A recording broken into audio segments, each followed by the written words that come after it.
Good evening and a very warm welcome to one and all the participants and fellow IPs. On behalf of IPNet West Region, I would like to extend a warm welcome to all of you today to the webinar titled Beyond IBC, Expanding IP Roles under RBI's 2025 Framework. Gain a comprehensive understanding of the RBI's proposed resolution mechanism, its interface with IBC, and the growing role of insolvency professionals and IPEs as resolution managers. We are truly honored to have with us our distinguished speakers, none other than our very own president of IPNet, Dr. Ashish Makhija sir, Mr. Sanjeev Pandey sir, who is the financial and legal strategist and IPNet executive committee member, as well as an ex-SBI NCLT head, and now in AIPE, and Advocate Ashish Paharia, sir. Your presence today adds immense value to this session. As you are aware, IPNet is hosting its 40th webinar in a series of webinars organized periodically under the umbrella of IPNet, which is the National Network for Insolvency Professionals. Now, without further much ado, it is my pleasure to invite Mr. Udairaj Patwardhan sir, who is a member of the National Executive Committee and Regional Head of IPNet West, to deliver the formal welcome address. Sir, the stage is all yours. Thank you, Namrata. So we are here together for a very interesting subject which has recently come up, that is the role and opportunities in securitization, basically in the Reserve Bank of India Securitization of Stressed Asset Direction 2025. The draft was out for comments, and now we are expecting that it will be formalized anytime soon.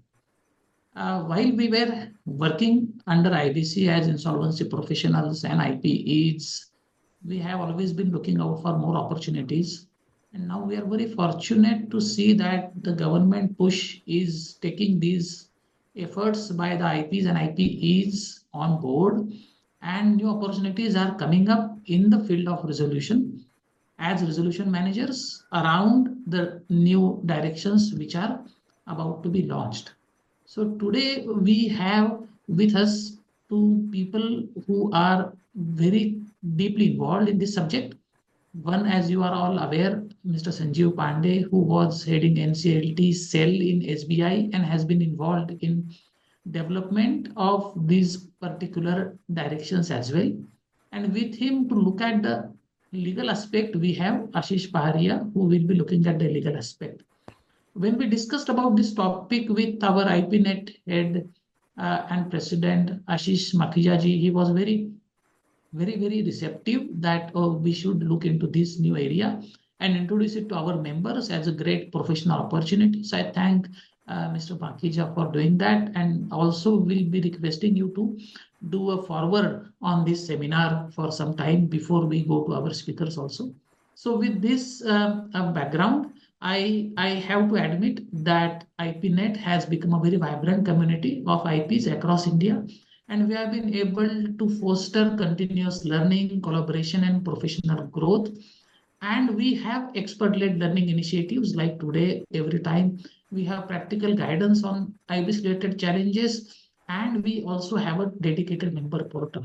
So those who are already part of IPNet, thank you for your support. And for others who are here, I would strongly encourage you to join this dynamic network, and the membership details will be posted in the chat. And with this, I thank you for being here, and let us proceed. Back to you, Namrata. Thank you so much, sir. Now I'll play a short video showcasing IPNet's purpose, initiatives, and contributions.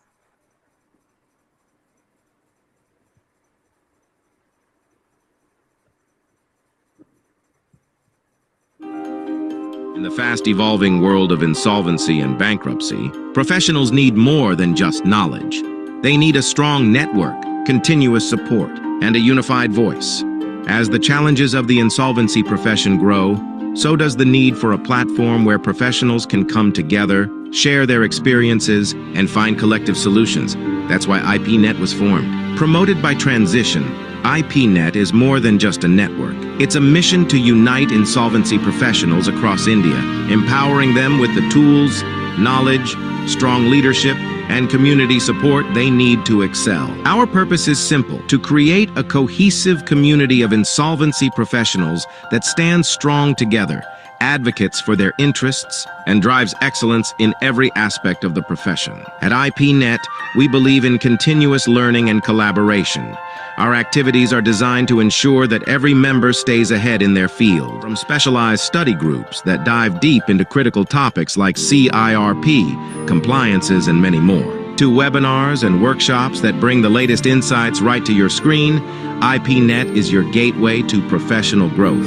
Backed by Transition, a leader in insolvency training and resources, IPNet is committed to promoting the interests of insolvency professionals. Our goal is to ensure that every IP, no matter where they are, has access to the best resources, strong leadership, and a network that truly understands their needs. Join us in this mission to build a stronger, smarter, and more connected community of insolvency professionals. Together, we can overcome challenges, shape the future of the profession, and make a lasting impact. IPNet, National Network for Insolvency Professionals in India.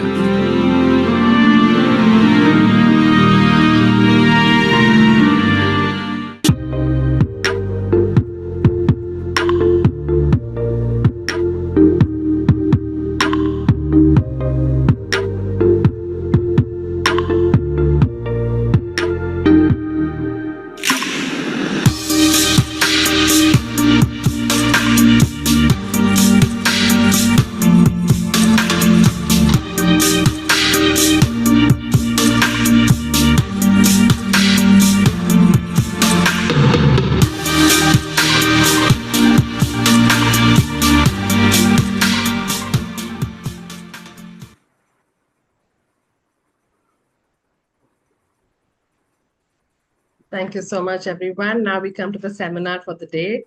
But before I begin, I must request everybody and every participant to please kindly keep your videos on before I call in our president, Dr. Ashish Makhija, sir, to give his insights on today's topic.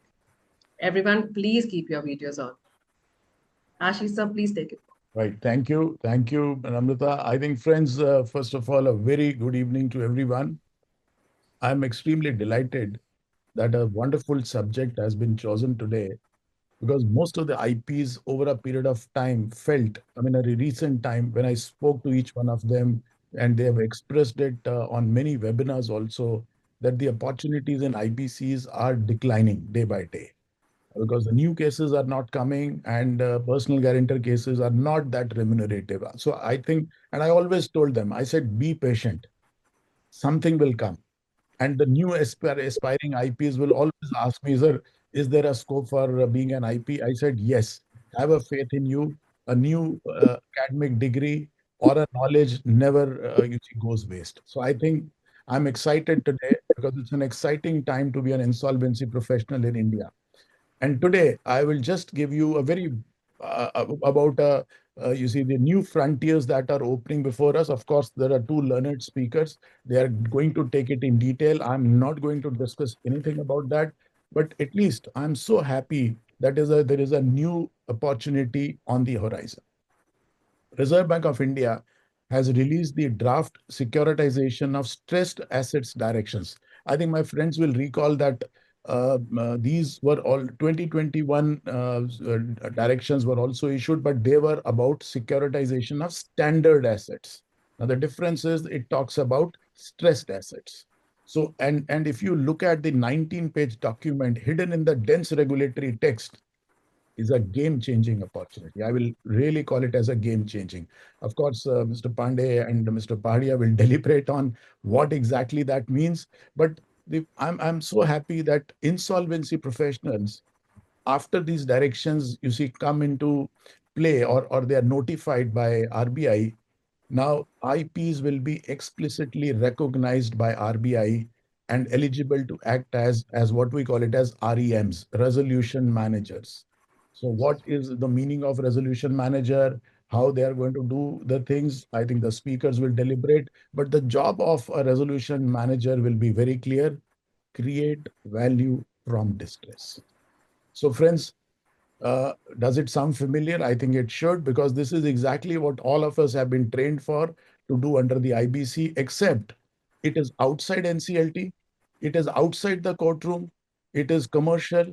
It is contractual and in real time. So this is one of the most greatest opportunities which are there. Now, three powerful reasons I must tell you. Number one, what I see in this new opportunity is now it gives IPs a formal seat in the world of structured finance. Now we will no longer be confined to insolvency tribunals. So therefore, this will also shape our outcomes without delay. No 330-day caps, no adjournments. So as REMs, we will be appointed to act and expected to deliver. And lastly, it builds our brand beyond law. Now, this is something which is very great. Now, it also tells the market outside that we are not just the officers under the code, but we are the market-based professionals who really understand distress value, we understand borrower psychology, and we understand resolution strategy. Now, what is the scope of REMs? I'm not going into deal in the details.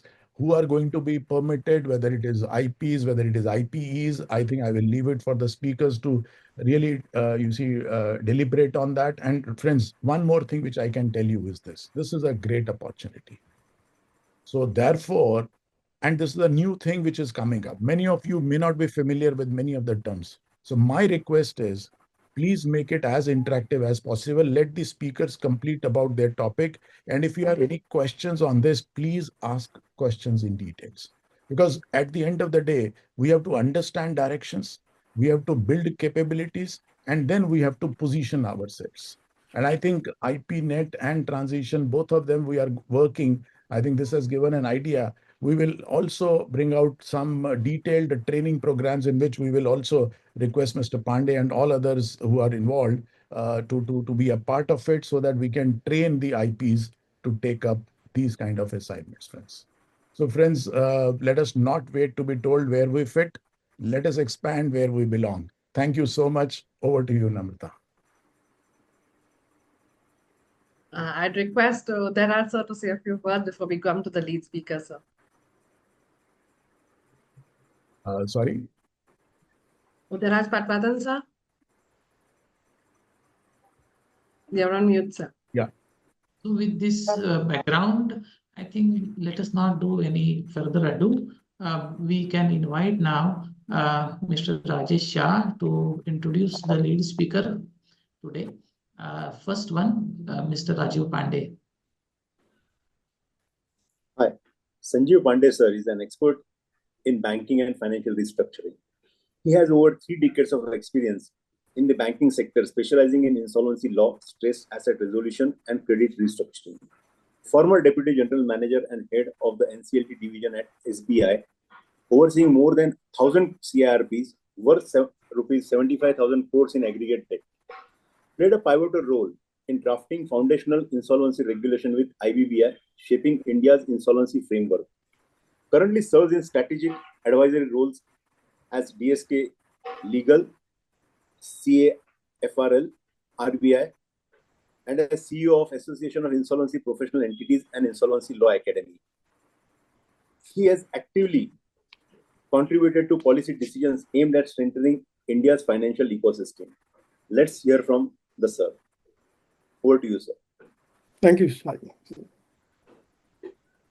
First of all, thank you, Makiya ji, Patwardhan ji, and IPNet for having me here. Actually, it was long overdue. 2-3 times I missed this opportunity. So let's make best of it. So thank you. It's a very interesting topic. It has brought some new cheer in the somewhat gloomy insolvency market, as I see. So as we say that when the market, you have more like market like COVID, it is doctors who prosper. And then suddenly when people are healthy, doctors frustrate. Something similar is with us, IP insolvency professionals. Then when the NPAs are going down, we are kind of frustrated. Anyway, this is like how the market goes up and down. So I have been also associated with CAFRAL, which is the research wing of RBI. And we did a big conference on IBC last year, January 24, which was inaugurated by the Governor RBI. And we had all the luminaries in DGs RBI, then most of the state banks and other banks chairman MDs. A very good congregation. And there from the discussion on ARCs, I got some sense, especially Mr. Swaminathan, who is my ex-boss and now DG RBI, also controller of ARCs. So he has been coming after ARCs. He was not very happy with the working of ARCs as such. Why? Because one, that ARCs have kind of not prospered into or like bloomed into the real resolution managers. And secondly, they have been doing some kind of activities which were not above board, like sometimes fronting of transactions, especially in IBC and all. And then there was the problem of cash, which is the fundamental of any business. So most of the ARCs were running hard on cash, and that's why they were kind of creating structures where the borrower brings the cash and they structure a transaction, which was not very above board and was not in the right side of the RBI regulations. So I see this new circular or the framework in this background, that now RBI wants to expand this market, which is beyond the IBC. Like IBC, as we all know, is currently restricted to the corporates and LLPs. And of course, a small way to the personal guarantors of these corporate debtors, which has not been very successful, if you ask me. So this is a very, very limited landscape. In India, my sense is there are around 24 to 25 lakh companies, out of which maybe around 9 to 10 lakhs must be only holding companies, the paper companies, though they don't do anything. So you have a network of around 15,000 companies, out of which medium and large enterprises would be somewhere around, I don't know, between 5 to 50,000. Remaining are all small and medium companies. Actually, we did a research when this pre-pack came. We did a small research in the SBI. Okay, how much this pre-pack will actually help these MSMEs. So we wanted to a sense. So when and being the largest bank, we have the largest base of borrowers also. We were shocked that actually we could found only 12,000 accounts, which would really be affected or would benefit from the pre-pack. And as we all know, pre-pack only 15 accounts went into the pre-pack and only 5 got resolved. So these are some challenges which I think IBC, because it is only directed to corporates right now. So we have a large number of enterprises which are not in the corporate side. My sense, which I gather from the data in public, around 7 to 8 crore enterprises are there in India, right from proprietorship, partnership to various companies and trusts. Against this, we have under IBC, we have a very small, maybe 1 or 2% who constitute the actual corporatization. So here comes this law, because ARCs had a limitation. We have total of 27, 28 ARCs in India. Many are losing licenses because they are not interested. So this market became very, very small. And the NPAs, of course, we see the NPA of all banks going down, but that doesn't mean that entire NPAs have gone out of the balance sheet.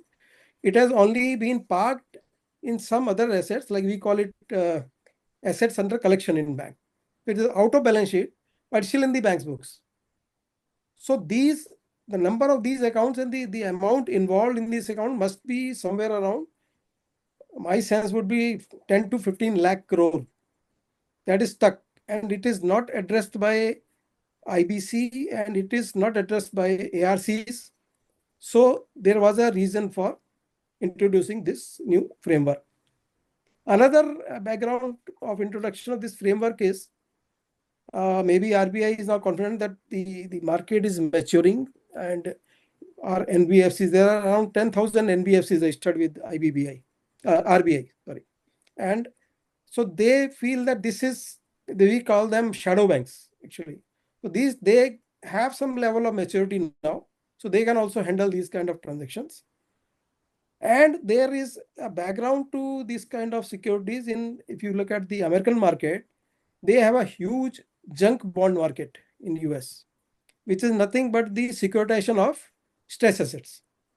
So those bonds issued on behalf of securitization stress asset called junk bonds.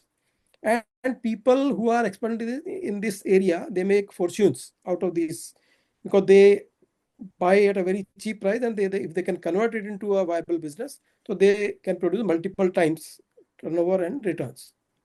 So with this, this is a framework where the RBI is trying to set up a parallel framework to the ARCs, who will compete with ARCs for this business of stress asset being acquired from banks and other regulated entities.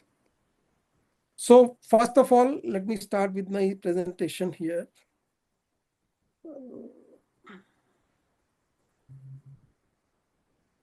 My screen is visible now? No, not yet, No, sir. sir. No. Okay. I have to share my screen, I think.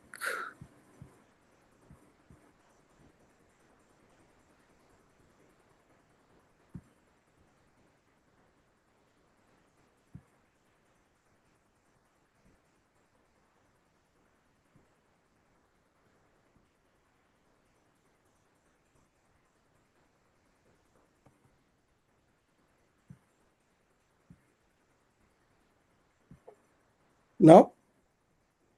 No, sir, not yet.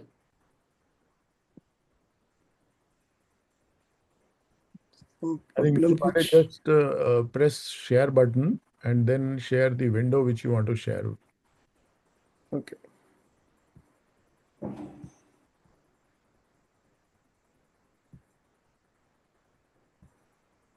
Yes, sir. No. So it is a wrong window shared, I think. Yeah, you will change. I think he'll has to change that.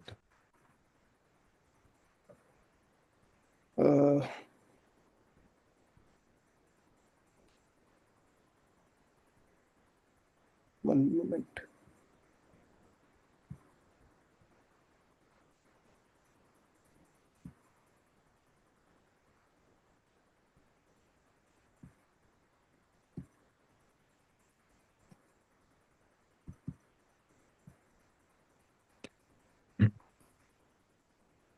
Otherwise, Mr. Pandey, you can WhatsApp that presentation to Mr. Uday Raj or Namrata. I think we'll be able to share it We can from also our share. end. Should I share the screen?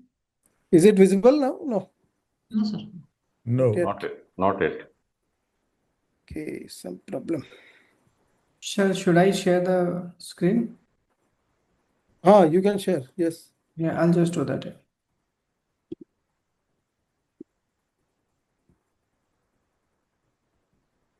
Visible now? Yes, it is visible. Yes, now it is. I think younger generation. Yes, it is visible. Rescue.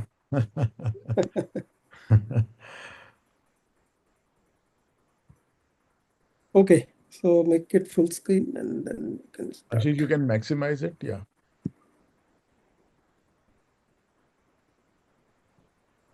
Go into the presentation mode. Yeah, just a second. I'm just. Yeah, that's it.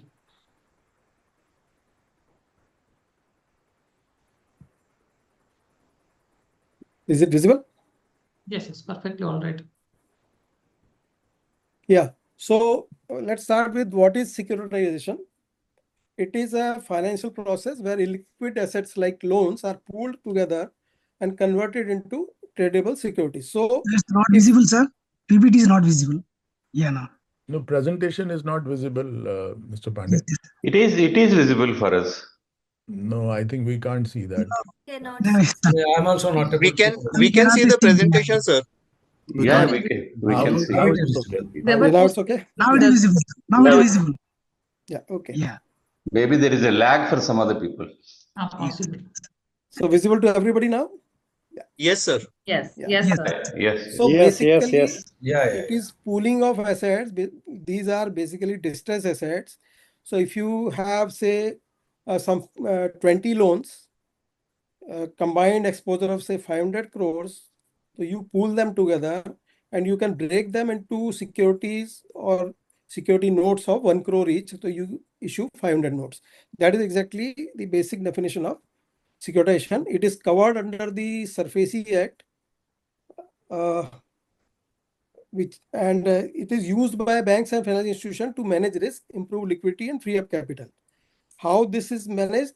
Because when you make a pool and divide this pool into 500 securities of 1 crore each, now that risk imbibed in that particular loans or that group of loans or pool of loans is also passed on to all these 500 holders of security.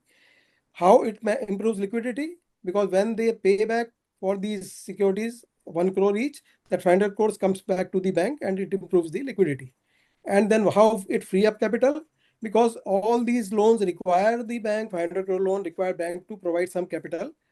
If it is say 10% capital adequacy, so again, depending on the quality of the loan, the provision goes up. For a distressed loan, it can be 100% provision, can be 50%. So all that capital is freed up once the pool of loans goes out of the balance sheet of the bank and into these notes. So this is how it improves the liquidity, it frees up capital, and it is able to manage risk. So these three fundamental objectives of securitization. Why it is important? It helps clean up the balance sheets by offloading stress assets. So as you may all be knowing that the bank's health is not only assessed through their ratios or their profitability, it is also assessed by the level of NPAs held by a bank. So whenever the market values a bank, it values it on the basis of the level of NPA, not only NPA, also NPA plus the level of restructured loans, because market treats both as the same. Any restructured loan for the market is a future NPA. So if a bank is holding, say, NPA level of 5%, another restructured loans of 6%, market will treat it as a 11% NPA, and they'll just then decide what kind of risk this bank carries. So this securitization helps in offloading these stress assets, and then bank's balance sheet becomes healthy.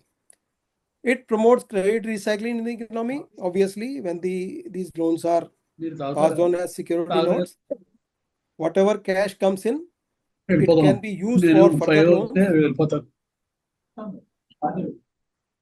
further loans, and that is credit recycling in the economy, which is, I think, also the objective of IBC, where we generate cash out of stress asset through restructuring and resolution. So the availability of credit is provided through IBC. Similar is the role of restructuring or securitization. Now it attracts investors by offering asset-backed investment products. So this is another advantage or importance of this securitization. Okay, there are certain qualified investors in the market who are on a lookout for such assets. I think most of you are IPs, you know very well that there is a lot of interest in the stress assets. I get a lot of calls daily. Okay, sir, you tell us some good asset which is under distress, we would like to buy.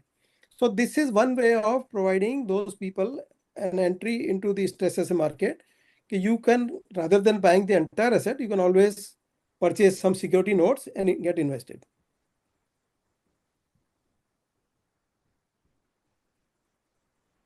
Now, what is the Reserve Bank of India's role in all this? RBI is the basically regulator for ARCs, banks, and NBFCs. Now, of course, all kind of banks, so cooperative banks, multi-state banks. And under the SARFAESI Act, which is in detail, if you read the entire heading of the SARFAESI Act, securitization and reconstruction of financial assets and enforcement of securities interest. So basically, this first four letters, securitization and reconstruction of financial assets, this was and is currently the area for the ARCs who work in, and enforcement of security asset, which is basically the area where banks and ARCs and NBFC enforce these assets through the SARFAESI Act. So now RBI is trying to enhance the scope of this particular scope of the Act, which is first part, securitization and reconstruction. This master direction for asset reconstruction companies last issued, I think master direction came in 2024, which introduced some new element, one of which was that any ARC has to be carrying minimum equity or the capital of net owned funds of 300 crores. That has led to many of the ARCs surrendering their license, and now it used to be, I think, 31 ARCs. Now we have only 27. So there has been a problem with ARCs in getting hold of assets because they don't have cash, they run out of cash. And if you look at the background of ARCs, they became very active after, I think, 2010. They acquired a lot of assets from the banks. And actually, the structure of ARCs was like that. It was a good sweetener for them that they used to acquire the asset from the bank. They used to they have to invest only 5% of the exposure. They get back that 5% by way of management charges within 3 years. So it became a structure of evergreening, actually. Then RBI saw through the game. They tightened the direction. They enhanced the capital investment of the ARC to 15% from 5%, and also tightened the length of holding of SRs for maximum 5 years. And then with special permission board, they can be increased from 5 years and beyond. So many of these restrictions came on ARCs. Then RBI's transfer loan exposure directions came 2021, and draft guidelines. Now we have these draft guidelines for securitization of stress assets. So we have to see all these direction in a sequence, because if you want to understand the draft guidelines, you have to see all of this in sequence. I would now request my colleague, Mr. Ashish, because he has worked on all these laws. Maybe he can give some inputs here. Ashish, would you like to say something here? Hi, thank you, sir. Thank you very much. So I think you have already briefed on these 3-4 guidelines in the Act. I can just do a recap of that. That SARFAESI Act is basically primarily for 3 purposes. One is for securitization, second is for reconstruction, third is for enforcement. Now, in securitization, under the SARFAESI Act, securitization is only possible by an ARC. So, in a bank or a financial institution today can do securitization of the stress asset as per SARFAESI Act only in favor of ARC. It is not doable in favor of any other entity. Once the securitization is done, or otherwise, the lenders have the right as secured creditor under the SARFAESI Act to go for the restructuring, reconstruction. And the third one is, of course, the enforcement of the security, which is available to all the secured creditor who are recognized as secured creditor under the SARFAESI Act. So the scheme of the SARFAESI Act today enables securitization only by ARCs. It does not enable securitization in any other form for the stress asset. Then after, RBI had come up with basically two guidelines. One is the transfer of loan exposure direction, and second is the securitization of the standard asset. So as per of the transfer of the loan exposure direction, the lenders can assign the loan, but under that also the lenders can assign only the standard asset in favor of the NBFCs. Sorry, the lenders can assign the loans in favor of the NBFC financial institution, and the stress asset technically can be securitized only through the ARC again. So the loan exposure directions, which typically we call it TLE guidelines, are to be read with SARFAESI Act, and even as per that also securitization technically for the stress asset is also possible today only in favor of ARC. Then the third guideline which is there today is securitization of the standard asset. So earlier we had a guideline which was issued by RBI in 2006, and those guidelines were completely overhauled, and RBI replaced those guidelines with these 2021 guideline, where as per those guidelines, today securitization is possible outside the scheme of ARC only for the standard asset.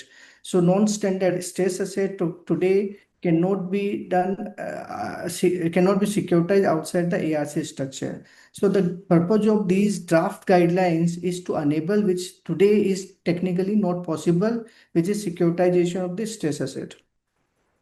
Thank you, Ashish. So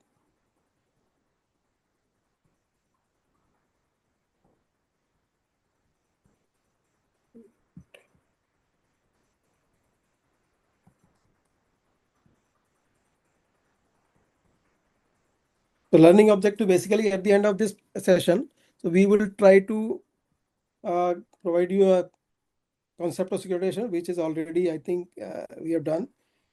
Explore legal and regulatory framework, which is already accomplished.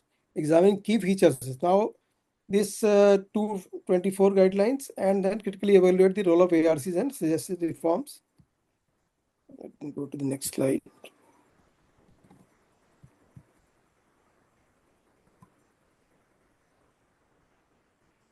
Some lag in the, I think, movement of slide. Anyway, so meaning of securitization, the process of converting illiquid financial assets like loan into marketable securities. Purpose, as already said, risk transfer, liquidity generation, capital relief. Now in this chart, you can see the funnel, securitization process funnel. So first of all, it is asset conversion, transforming assets into securities. So you break down the asset or a pool of assets into securities. Through this, then these securities are sold out in the market to some qualified investors. So now through this sale, the risk underlying the securities transfer to the investor. Then liquidity generation, the payment received on behalf of these issue of these notes creates cash from the flow from the securities, and then capital relief. And because this 500 crore portfolio is offloaded from the bank's books, so the underlying capital required for these particular assets is released. Key players here are generally the banks and NBFCs because they only generate NPS. Then there are SPVs and SPEs, trust or entity. Then there are investors who are qualified buyers. Even in the draft guidelines also, RBI has restricted the category of investors who can invest in these assets. And fourth player is the asset reconstruction companies.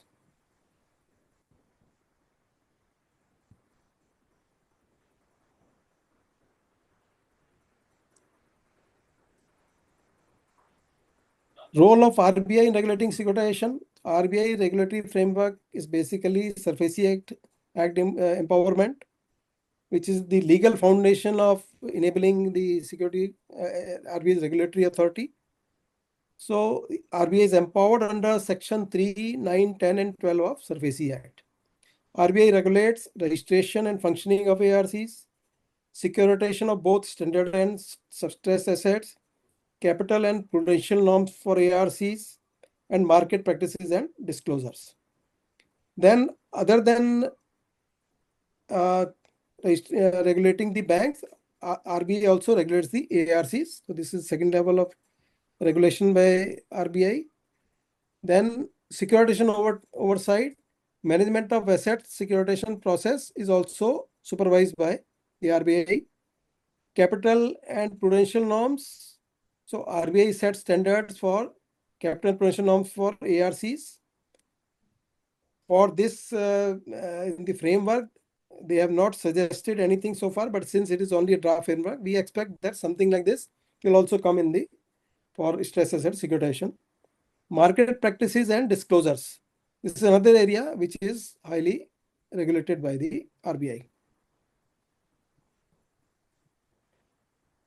Now, as Ashish already said, currently there is only standard asset securitization, which is traditionally low risk of performing asset regulated under separate RBI guidelines. Banks generally use this securitization for the purpose of generating cash and reducing capital adequacy requirement by securitizing housing loans. It's a very popular method of securitization. So these housing loans bank give to the public, they are securitized in bundles, and they are very popular investment securities in the market. Then these car loans, auto loans, and many other loans are securitized, but mostly the standard asset because RBI so far does not allow any stress asset securitization. They have a low level of risk, established guidelines. So RBI doesn't have to do too much regulation because they being the standard asset with supported securities, underlying securities.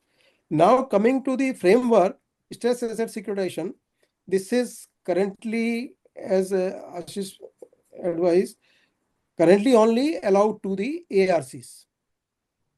So only ARCs can issue SRs. So now, if as we have seen in many of the CRB matters, sometimes ARC also appear as a resolution applicant. So advantage with ARCs is that they can acquire the asset and they can issue SR. So they don't have to invest 100% cash into the asset. Whereas any other entity which comes in to acquire the asset, NBFCs or anybody else, they have to provide 100% cash. So that is the advantage given to the ARCs under the RBI securitization and asset reconstruction framework. Now, new framework is designed specifically for this purpose, but they will not get that kind of comfort. Only they have to issue the securitized notes. The notes will carry something similar guidelines at ARCs, but that we'll see in further slides. And just to add to what Sir said, on the standard asset securitization, the transactions which we do generally, what we have observed that there are two kinds of entities in the market. When I say entities, means RBI regulated entities, banks and NBFCs. So one set of entities have a very deep penetration into tier 2, tier 3 in rural areas where they have a good network for the disbursement of the loan, for the credit. Whereas there are other set of entities like some international banks or the NBFCs who do not have deep penetration into the tier 2, tier 3 cities or the rural market. So what they generally do, they will the first set of entities will disburse a lot of loans, and then after those entities will do securitization where the PTCs, the pass-through certificate of the securitization trust, will be subscribed by the other set of entities who do not have that kind of team to do the disbursement. So both entities technically, the first set of entity can just disperse and get the liquidity immediately by offloading it to a securitization trust, and second set of entities can meet their various regulatory requirement, including the minimum sectoral requirement is prescribed by RBI by subscribing to these PTCs.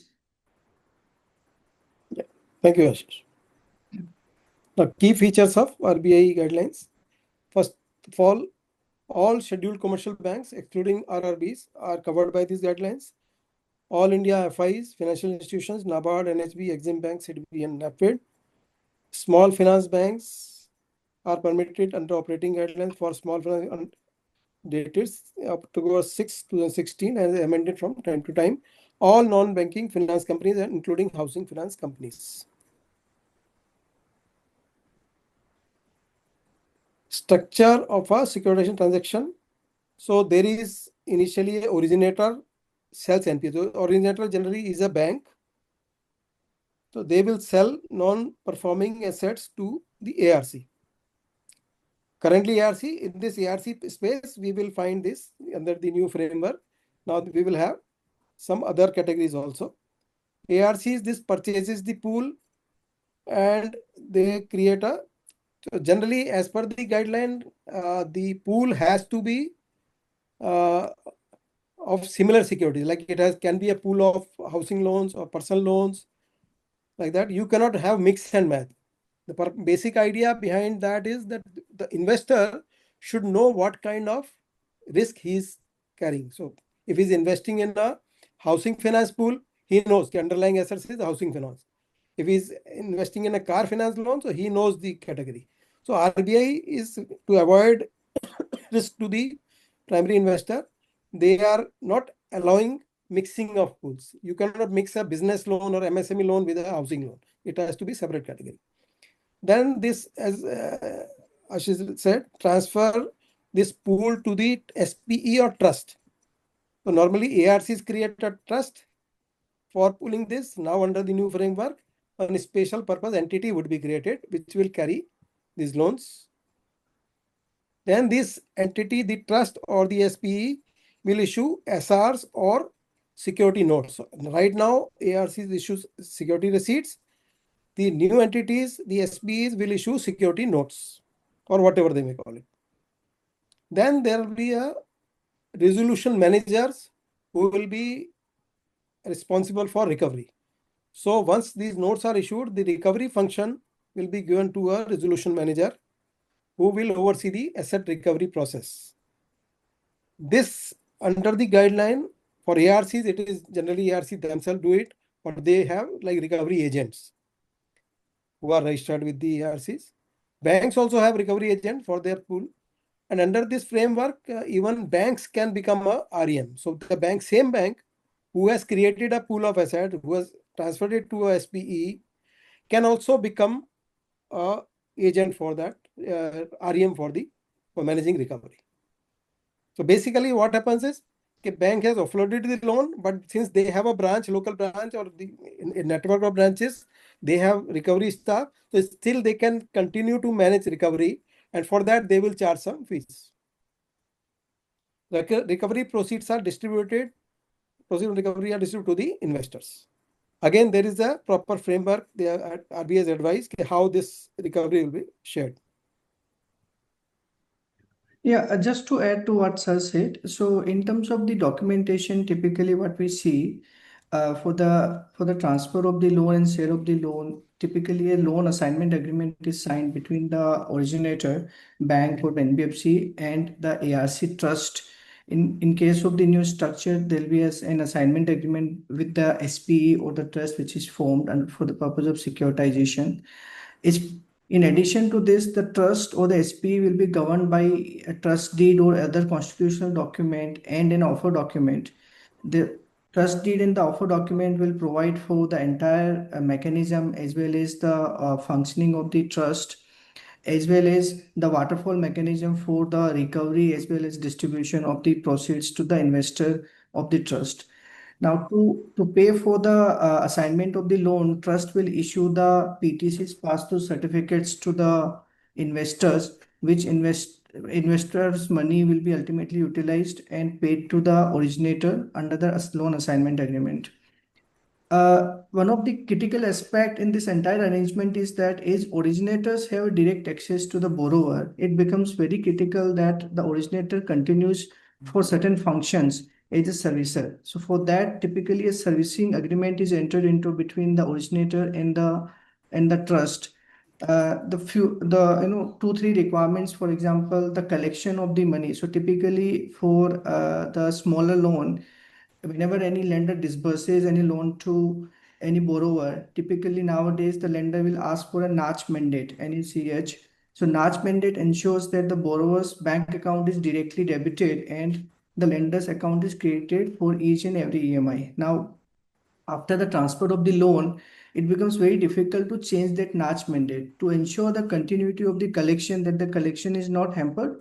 Therefore, a servicer agreement is entered into where the originator continues to collect the money from the bank account as and when the money hits the bank account of the borrower for the purpose of collecting the EMIs. Similarly, for continuation of the security also, which is security created originally in favor of the lender. For example, a share pledge. If a share pledge is created in favor of the lender, and if the share pledge in the demat form, then it becomes very difficult to transfer that share pledge in favor of the trust, because in demat system the transfer doesn't work.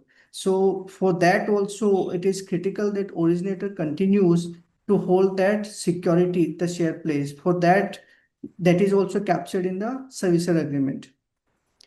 And in addition to this, what we have seen typically in the ARC structure, that in some of the transactions we entered into a resolution management agreement with the strategic investor who participated for the large part of the investment in the SR. But generally, in past, we have seen RBI generally frowns upon execution of giving of responsibility of resolution management by ARC to somebody else, because RBI's expectation today is that ARC itself should act as resolution manager as well as recovery, the person who should recover. So generally in past, RBI has not taken the resolution manager's appointment by ARC for the recovery as well as for the resolution of the stress asset. So therefore, in ARC structure today, the resolution manager concept generally doesn't work. But in the guidelines which have been now prescribed, the draft guideline, there is specific carve out for resolution manager, the function can be delegated by the entity to various entities and individuals, which we will discuss later in the presentation. I think Ashish, only exception to that is the example of NARCL and RCL, where they have created a structure where NARCL acquires assets, and then it is the resolution agent for them is IDRCL. Yeah. IDRCL works on the recovery part. Now same structure, kind of structure, but as rightly said, here the recovery managers can be multiple. So for a pool, it doesn't have to be a single manager. Then further guidelines, eligibility, at least 90% of the pool must be NPS. So what RBI wants, that the pool can be 100% NPA, but you can add 10% standard accounts also. It has to be minimum 90% NPA. So second, risk retention. So for ARCs, there is some guidelines for minimum risk retention, MRR, but in this particular guidelines, no MRR has been prescribed. Rather, the RBI has prescribed some upper limit of carrying the risk. Resolution manager is responsible for administering resolution and recovery of underlying asset exposure. This is an area, Ashishji like indicated in the initial part. This area would be very interesting to look at from the IP's angle or IPE's angle, because now a lot of scope of work will generate from here, the resolution manager. But again, RBI has put some restrictions like who can be a resolution manager for which class of loans, that we will see in further slides. But this is one area which is interesting to look at for all of us who are here in this webinar. Investor minimum ticket size has been kept at 1 crore. Again, this is with the view that the qualified investors only come in for this investment, because these are kind of junk bonds. Who understand this market, who is capable of taking that kind of risk, is only invited here. So RBI has kept this restriction, and that's why they kept the ticket size at high at 1 crore. Capital requirement based on recovery ratings. Again, it is something similar to what ARCs do. And then valuation and provisioning, 5-year linear amortization. So under the valuation, I think Ashish, you have to add something here. Yeah. So under the ARC structure today, typically it is expected that the resolution after acquisition by ARC will be completed within 5 years. And that resolution period can be further extended by ARC by taking necessary committee's approval by another 3 years. So that basically means that 5 plus 3 years is a typical period post which the investor has to, if investor is RBI regulated entity, has to attribute zero value to their investment in the security assets. Similarly, here also RBI has prescribed that in the event resolution period goes beyond 5 years, then the entire investment value has to be attributed rupees 1 in the books of the investor. And typically, if it is the lender who is the originator who is holding some interest in the securitization trust, then the entire investment will also be categorized to, and sorry, also be provisioned to rupees 1 at the end of the 5 years. So we have in fact given a long list of the recommendation to RBI also, that suggesting that instead of 5 years, it should be aligned with what is possible for the ARC's trust, which is 5 plus 3 years. Yeah. So basically, 20% provisioning has to be made every year, so that after 5 years, entire value is amortized, and then any extension of 3 years would only carry a nominal value of rupee 1. And then detailed quarterly disclosures are required under the guidelines. Yeah. So this is only for the purpose of provisioning. That doesn't mean that the securitization trust cannot do the recovery. So in the event the recovery is done post this 5 years or 8 years period, is the case may be, then the entire amount, probably the recovered amount, is booked as profit in the books of the investor who is holding the security receipt or the pass-through certificate in case of new securitization trust. Yeah. So basically, this is kind of disincentive inherent in the guidelines. And if you don't work on the asset, you don't recover it, then you have to like provide or make provision from the pocket. So then this induces the ARC or the new system, new framework, any entity to accelerate the recovery of the process. Yeah. Now, total retained exposure by originator. So originator is basically the bank or any regulated entity. Total exposure originator in the securitization exposure belonging to a particular securitization structure should not exceed 20%. So basically, they have kept a upper limit. So for ARCs, they have a minimum exposure requirement. Here, there is an upper requirement of 20% of total securitization exposure. Not more than 20% PTCs can be subscribed by the originator.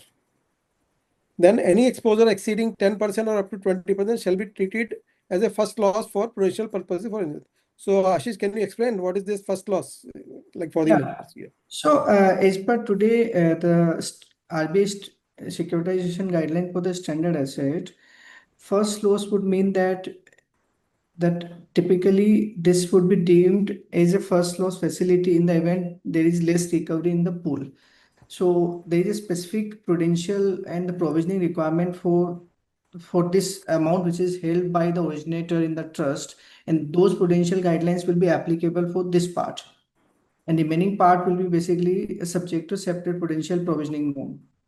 So the provisioning for the first loss is much higher than the other part. And in terms of the retained exposure is basically more in the form of the pass-through certificate. So for example, let's say that 100 crore pool is being assigned, which is the NPA pool of the bank to the securitization trust. Then out of the 100 crore, the securitization trust will issue the PTCs for that 100 crore. And in the event if 100 crore 100 crore pool is transferred, let's say that the value of 40 crore, then the securitization trust will issue PTCs worth 40 crore. Out of those 40 crore, the originator, the bank who's transferring the loan, can subscribe to 20% of that 40 crore PTCs, not more than 20. So that means 8%, 8 crore. Yeah, it can't subscribe to more than 8 crore of the PTCs in the securitization trust. And whatever is basically over and above 4 crore, which is additional 4 crore, that will be treated as first loss facility or first loss for the purpose of provisioning requirement.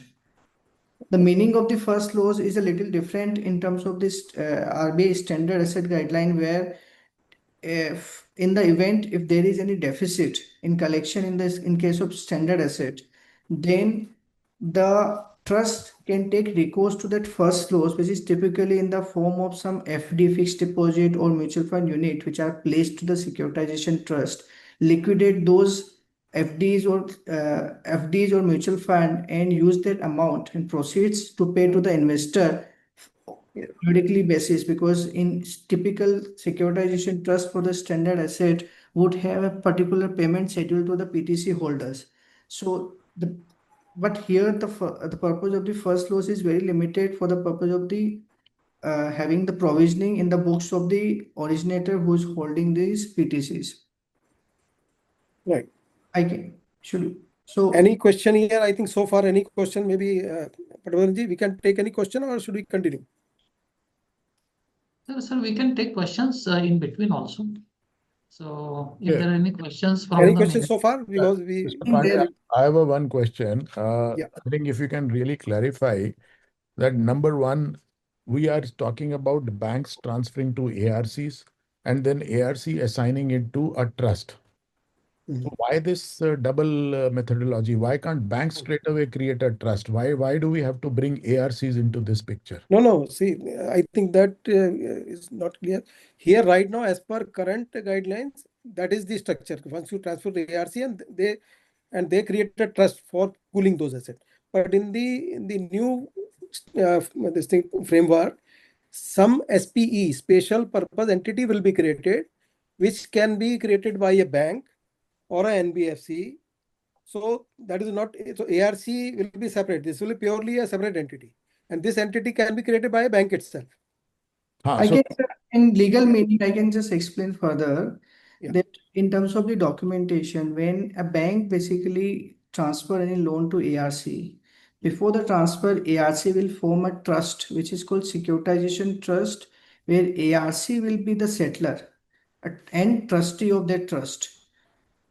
Then the loan will be transferred by bank by signing an assignment agreement in favor of the trust. ARC is a trustee of the trust. Now, in case of the securitization, new securitization guideline, it will be directly in favor of the trustee who is appointed by the originator for the securitization trust. Now, that trustee, who can be that trustee? That question is not answered in the guideline at present. Okay, Yes. that was exactly my doubt also. Yeah. So, Now, ARC is out now, basically. correct. Because I was wondering, why do we need ARCs if it is to be transferred to that is why we call it SPE, ARC and SPE, special purpose entity. That will be some kind of a trust. Achha, now the second question, which is again probably I think many of the people would have in mind, when supposing I'm an investor, I buy a security or whatever notes or whatever you are saying, PTCs, right? Now, will they be traded in market, or they will have to be paid only once the recovery is made? So, sir, PTCs can be listed as well as unlisted. It is entirely on the originator and the investor. For example, at present, as per the RBI guidelines for the securitization of standard asset, both listed and unlisted are doable. If it is unlisted, then SEBI guidelines don't apply. But if it is listed, then there is a separate set of guidelines which are prescribed by SEBI for listing of the security receipt as well as listing of the pass-through certificate. So these can be listed on the wholesale market of the stock exchanges, BSE and NSE. And once it's listed, then it becomes tradable. But otherwise also, so securitization notes, which are typically we call in market PTCs, pass-through certificates, are tradable as long as the person who's, so in case of the ARC, security receipts are tradable. But in case of ARC, to hold the security receipt, you have to be a qualified buyer as defined under the SARFAESI Act. Whereas in case of the PTCs under the securitization trust, whether for the standard asset or the trust which are proposed under these new guidelines for the stress asset, you don't need to be a qualified buyer. All you need to ensure that you are ready to invest minimum 1 CR. So that's a major difference between the investor category for the SRs under ARC structure and the investor category for the PTCs under the securitization trust. So today the market under these the guidelines will be open to each and every kind of investor. I think that gives a kind of liquidity if they are listed. So because otherwise I may have to wait for 2 years for liquidation unless the assets are sold. So if they are traded, I think that gives a greater opportunity, right? Yes, absolutely. So it provides some liquidity in the market. Correct. Okay, I think Mr. Sandeep Chitkara has raised his hand. Yes, Sandeep. Yeah. Sandeep, can you unmute yourself? Yes, sir. So my question here is as regards the role of REMs, the resolution managers actually. So how they will be appointed, from which panel they will be appointed on, or which rules and regulations they are to follow, in which framework they have to work. So how this opportunity can be basically opportunity can be availed by the resolution managers. So as we are talking that IPs, the current IPs can take advantage of this very situation. So how that very situation can be taken advantage of? Yeah, so I think, Mr. Chitkara, you have to just wait for a few more slides, then we'll answer you. Yeah. Sir, before that, I also have a question about SPEs. Yeah. What I understand is the transfer of the asset to SPEs is going to be only on cash only basis, whereas ARCs will possibly have an advantage because they would have a different kind of backing. So will it not be highly competitive for these SPEs to compete with ARCs, where SPEs are required to buy assets only on 100% cash basis only? No, sir. I think it will be advantage to SPEs because banks would be very happy to sell it at 100% cash rather than taking some IOUs or SRs. So, of course, they'll have to generate 100% cash upfront, but then again, they can generate that cash by dividing these securities into notes or pass-through certificates and collecting that money and then paying to the bank. But now, as per the current practice in the market, like SBI generally is buying not below 50%. So even if they are selling any asset, they're not selling at 15% cash and 85% SR. So normal tendency is to ask for 100% cash or at least 50% cash and 50% SR. So they are here because these entities would be offering 100% cash. So they would be having advantage over ARC. That's what I would say. And I think in addition to that, these securitization trusts can collect money investment from any investor, whereas ARCs can collect only from the qualified buyers. And qualified buyers, as we know, are limited to RBI regulated entities and alternative investment funds, which were separately specifically recognized. But other than these three categories, bank, NBFC, and AIFs, other investors like your typical corporate entities not permitted to directly invest in security research. So that will give advantage to securitization trust where any entity, even if it is not regulated by RBI or if it is not AIF also, can directly invest in the securitization trust ETCs. So I have something to ask if I can interject. Yeah. Yeah, this is Anil Katia. So my understanding is that the Reserve Bank of India, in its guidelines, has been telling that every person who is participating in such assets, which are stressed assets, have to be 29A compliant. The 29A of IBC. So once we have the investor, which is an open market investor, how will that work practically?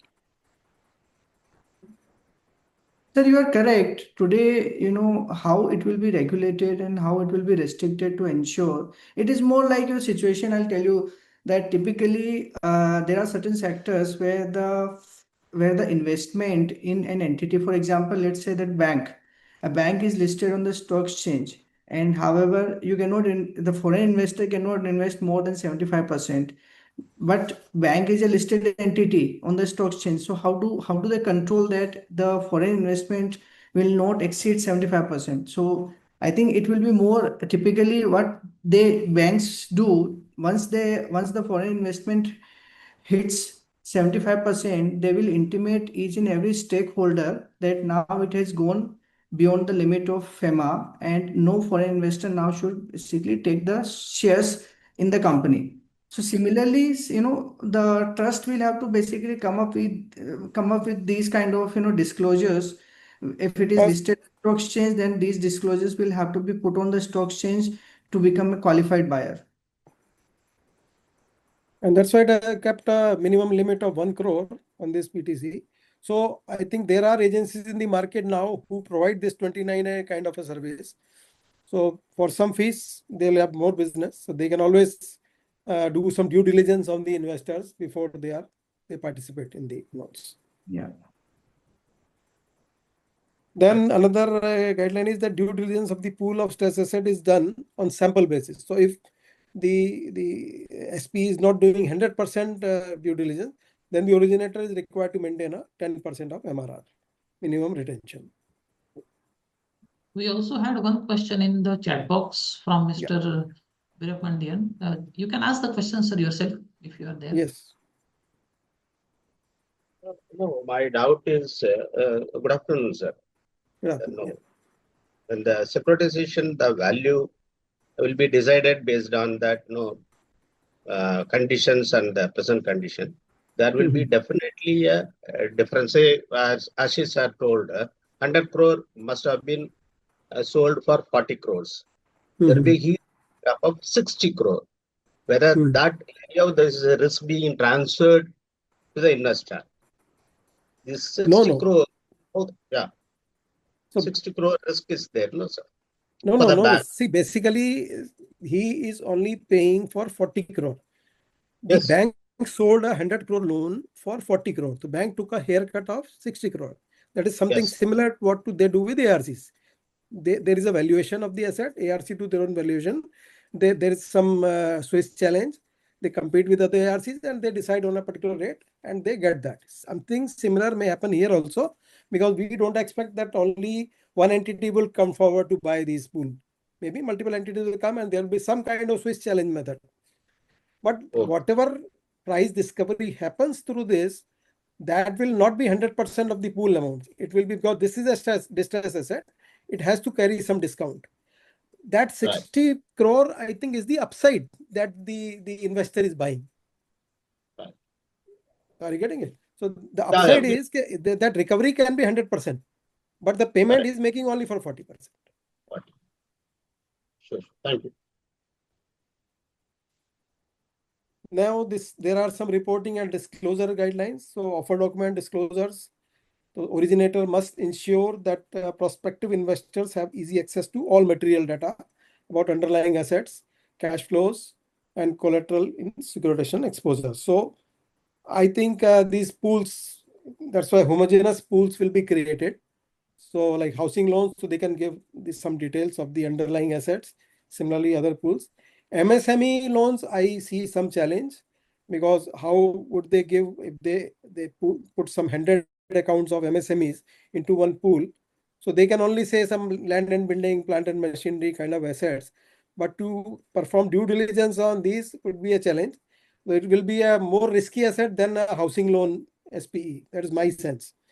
Then disclosure to investor, the servicer or REM, resolution manager, must provide investors with all relevant performance data of the underlying asset pool, at least on a quarterly basis for effective monitoring. That will be the responsibility of the REM. Every quarter they have to provide some, I think it is something like your mutual fund. They provide a performance report about your portfolio every month, and then even quarterly. Something similar will happen here. And then disclosures in note to annual accounts. Originators must disclose in their annual account the outstanding securitized assets held by the special purpose entities they sponsor, along with the total exposure retained by them as on the balance sheet date. These disclosures must be based on information certified by SPE auditors. So that is some requirement for the banks to follow. Any question on this? We'll proceed. Yeah. Now comes the important part, which I think many of you are interested to know. Okay, who can be a resolution manager? So there are some like limitations here, like for personal loans, business loans to individuals, and loans to micro enterprises up to 50 crore. The SPE shall necessarily appoint an RBI regulated entity as REM. So this category of loans, the REMs cannot be IP or IPE. These are to be done by any NBFC or a bank or a ARC. So, but if you understand the idea behind that, RBI wants to go for securitization of loans higher than this. So these are basically small loans. So if you go to the loan category above 50 crore, there the field is open for IPs and IP. That is my sense from the draft framework. We have to wait for the final guidelines to come. But I think that is what the sense I get. And there will be more things to do, because as IPs, we have resolved those kind of assets. We have that skill with us. So that will be an interesting area to look at in future. The originator can also undertake the responsibility of an REM in respect of such loans exposure transferred by it, subject to it retaining minimum 5% of the total securitization notes. So here, it has to retain minimum 5%, MRR of 5% of the PTCs. So this is again, Ashish, you would like to say something on this? Yeah. So the idea is that if originator wants to act as resolution manager, then originator should still have some skin in the game. So from that perspective, RBI has decided that originator should have at least 5% of the investment in the trust if it wants to act. Otherwise, if it is not holding anything, then it cannot appoint itself as the resolution manager.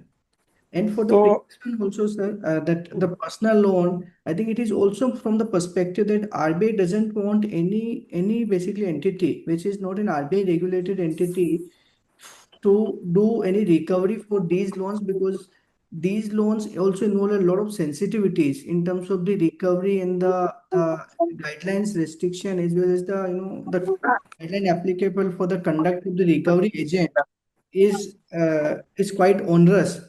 Yes. When it comes to these loans, whereas when it comes to above ticket size, these sensitivities are not involved. So considering the sensitivities which are involved in recovery of the personal loans and loans to individual, RBI wants that only an RBI regulated entity should do this. Yes.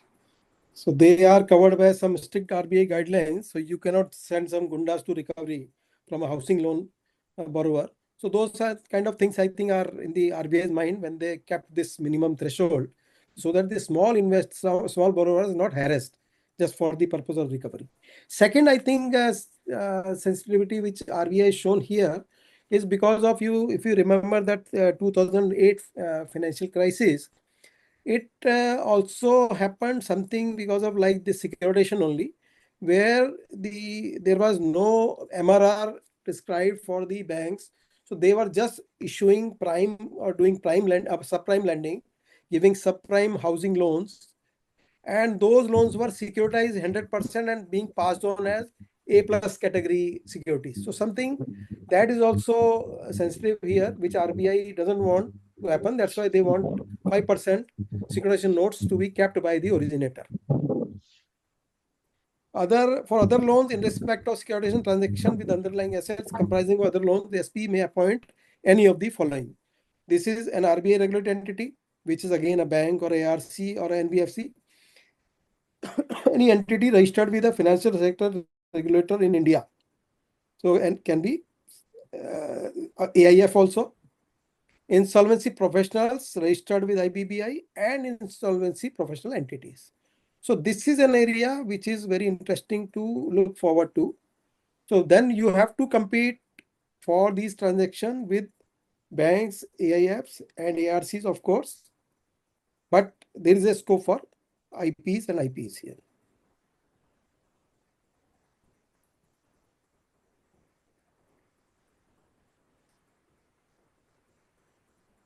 Now, adherence to requirements by resolution managers. So this is what the question I think one of you asking. Section 29A disqualified.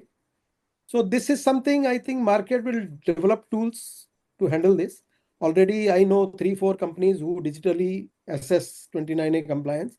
It is very much possible today with most of us are so connected to the internet and everything. So to find out whether somebody is related to somebody is not very difficult today. Of course, it will carry some cost, but that will be built into the process. But I think this is something doable. It's not very difficult to do. Second, independence. REM must not be related party. That again will be part of a 29A compliance. So that, but one thing we can say that any ARC is connected to a bank will not be able to participate.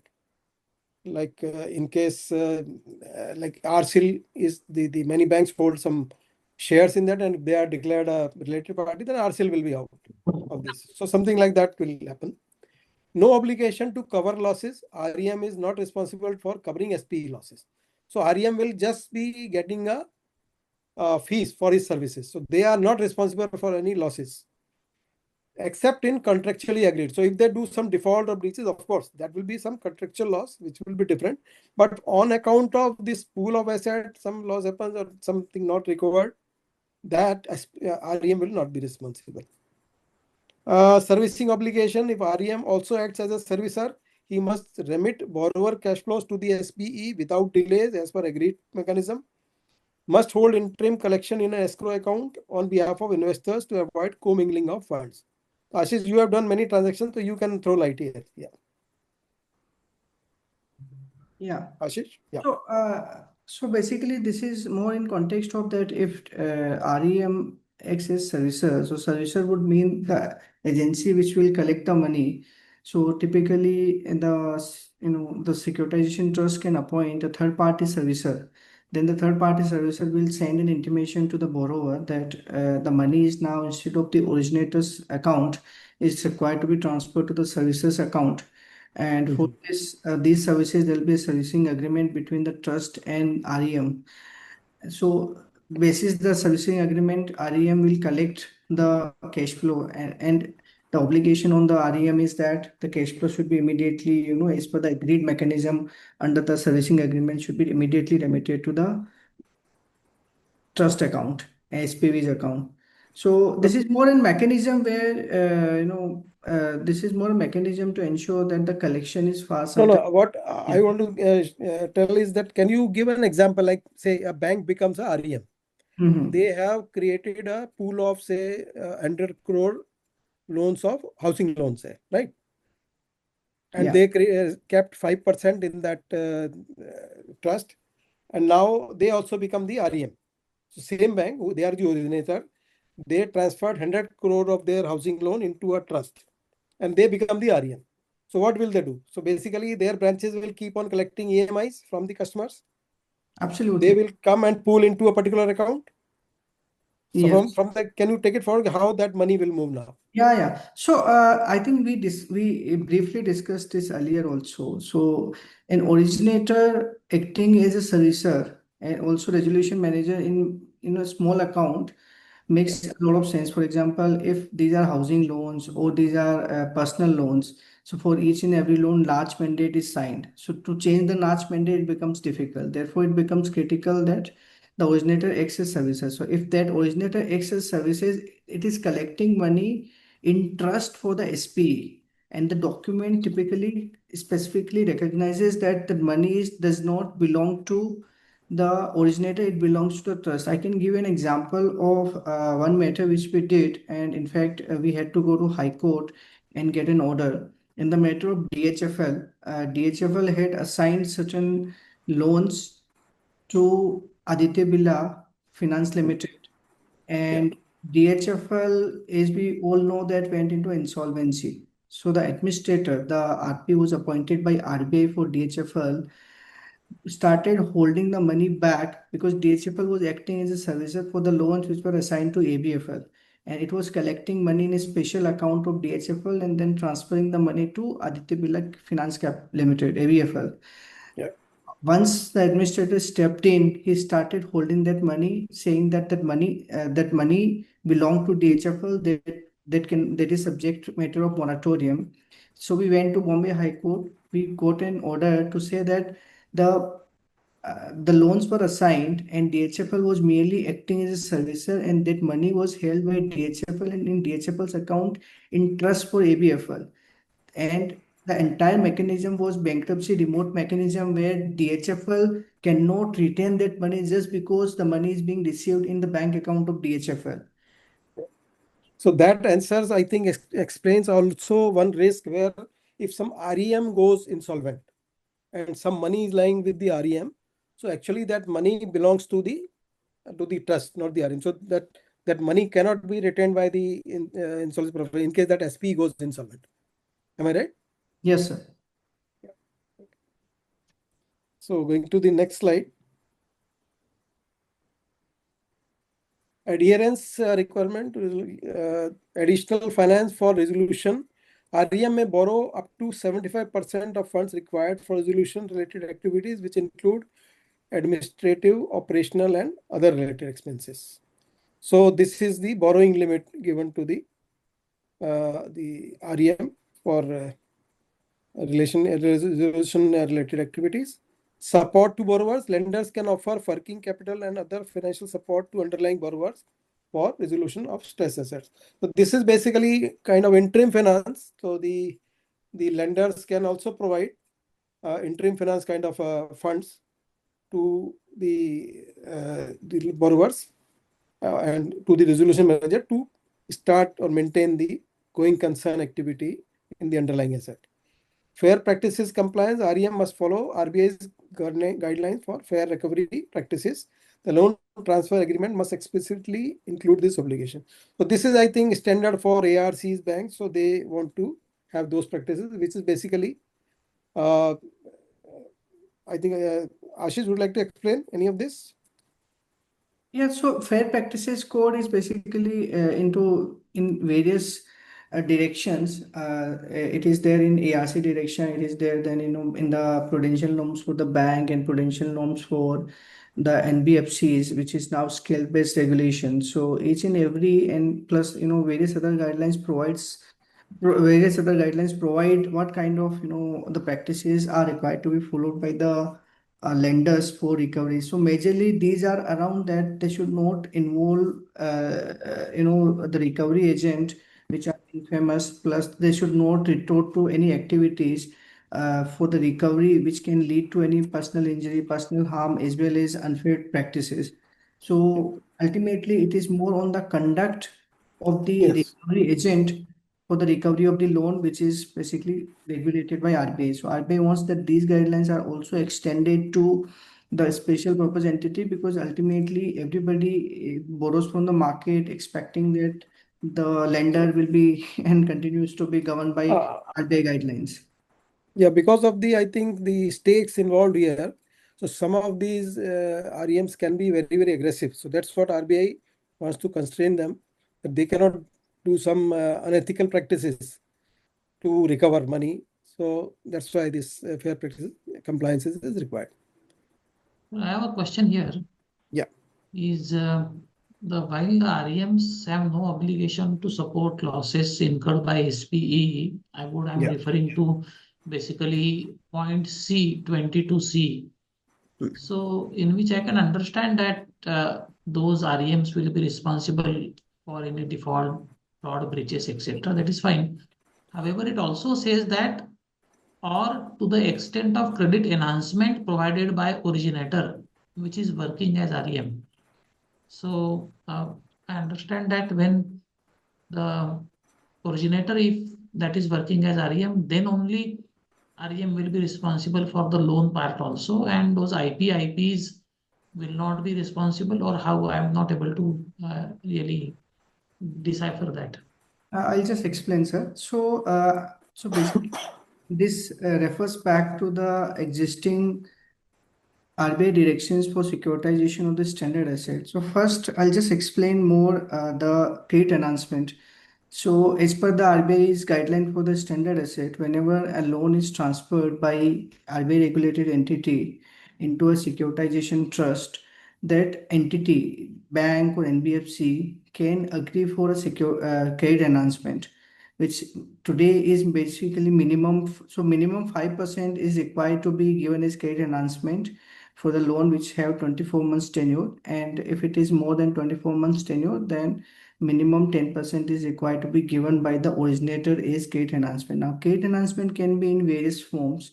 First, it can be in the form of that 5 to 10% of the PTCs will be subscribed by the originator more in the junior form, where they have the right to receive at last after the 90% receive.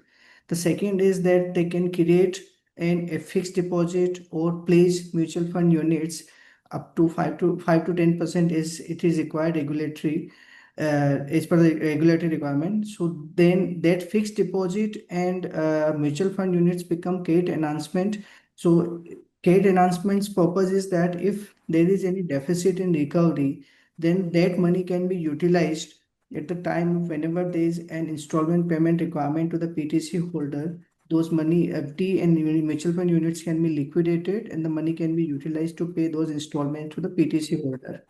Similarly, here in this case also, if originator wants to provide credit enhancement, that is possible. But technically, there is no requirement that in case of the securitization of this stress asset, the originator has to provide credit enhancement.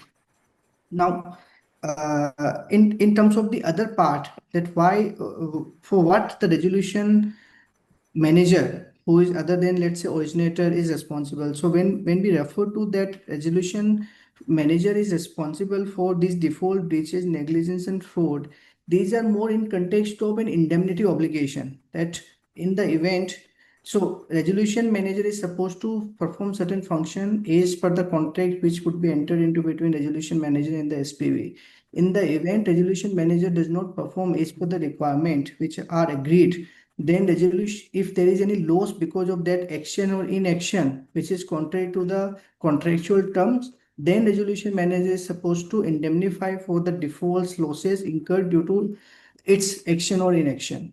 So this is not more in context that, tomorrow if there is a deficit and the deficit is in normal course of business, then resolution manager is not supposed to breach that gap. That is not the expectation of the regulation. Including I thank you for your information, but my question was specifically to the last part of 22C is or to the extent of credit enhancement provided by originator which is working as REM. So for an IP and IPE, if they are working as REM, then even the last part will not apply to them is what I understand. Technically, yes, unless the IP or IPE has agreed that they will provide some credit enhancement, which then that would mean that probably they'll have to put some money is a deposit with the SPE, which practically I don't think is workable. So from practical point of view, though we don't have a clear answer to this whether REM can provide this or not, but it should not be practically possible. So basically, credit enhancement can come by way of some bank guarantee or some guarantee or something like that. So that I think is something which REMs won't provide. Thank you, sir. Yeah.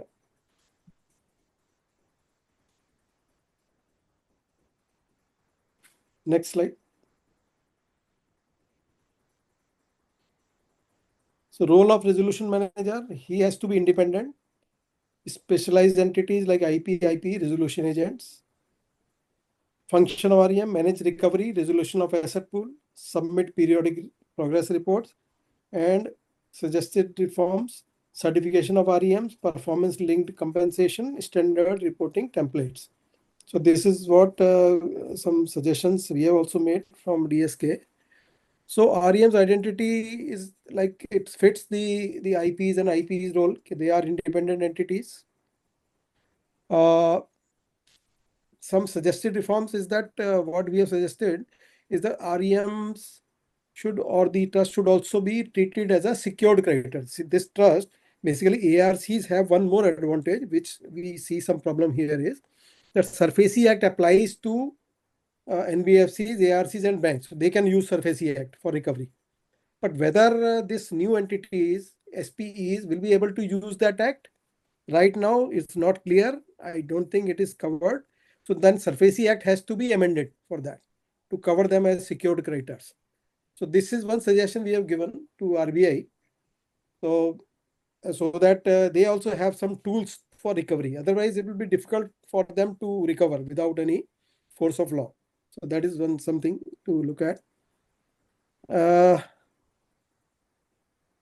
Then second, minimum holding period. It is not clear if minimum holding period compliance would be required prior to transfer of the loans to SPE. Generally, MHP should not be applicable for stress asset. I think here what RBI is trying to do is, since they also allow standard assets to be part of this pool, so what they are trying to do is that they are kind of incentivizing banks to get rid of these assets fast. So the moment they see even some standard account, probably going into NPA going forward, or some SMA account, which is like not yet NPA, but in the red light category, and then NPA accounts. So idea behind minimum holding, not having any minimum holding period, is that you can immediately transfer the probable NPA or SMA or an NPA account to these SPs. So that's why no minimum holding period has been prescribed. But we'll have to wait for the final guidelines to see. But that's our sense. This is why it is not clear. Permitted resolution period, securitization notes are required to be amortized over a period of 5 years. This should be aligned with the ARC guideline, under which this I think Ashish already discussed. Okay, it should be also have an opportunity to extend it by 3 years, of course, on a nominal value. So that then it will be a level playing field with the ARCs. Registration, certification requirement, whether SPs, resolution managers or investors would require any registration. I don't think they would require, because the framework already said that any entity registered with IBBI or any financial sector regulator, so they already have registration. So they just be some kind of empanelment may happen with the banks or originators. Other than that, I don't think any other registration would be required. Yeah, the pass through. Yeah. In fact, if there is any requirement of registration, it will just complicate and undo the entire purpose of these new guidelines, Yes. which basically allow a lot of other people than the ARCs and regulated entities to be resolution manager.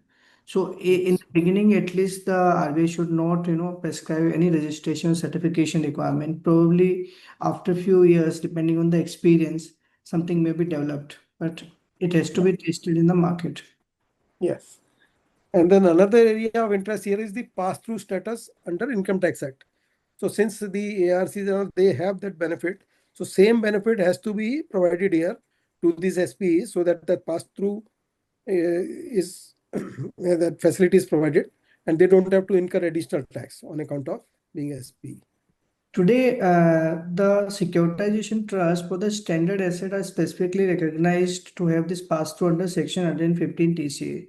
So I think the expectation is that most likely even the trust under these guidelines for the stress asset will also be specifically recognized under the Income Tax Act. Next Sir, I have a query again.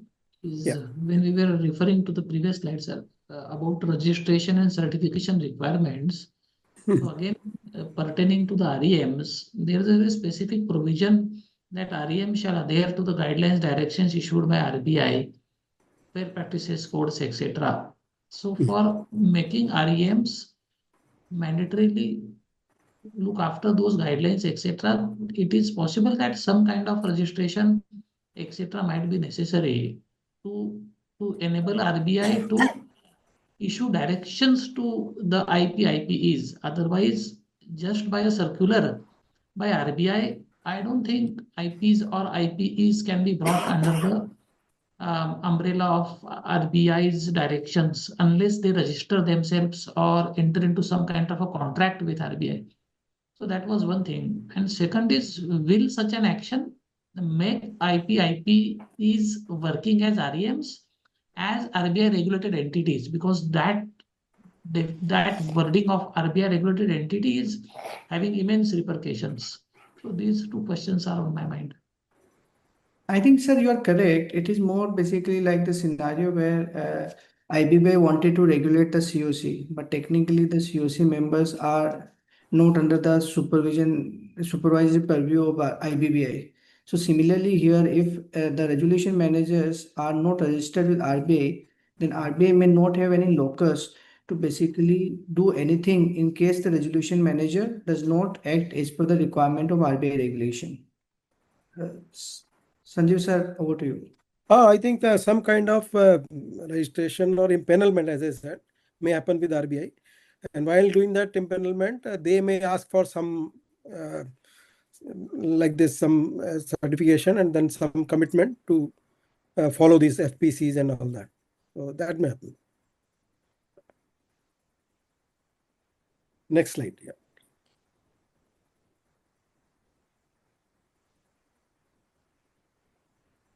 So this is some highlights of the ARC guidelines.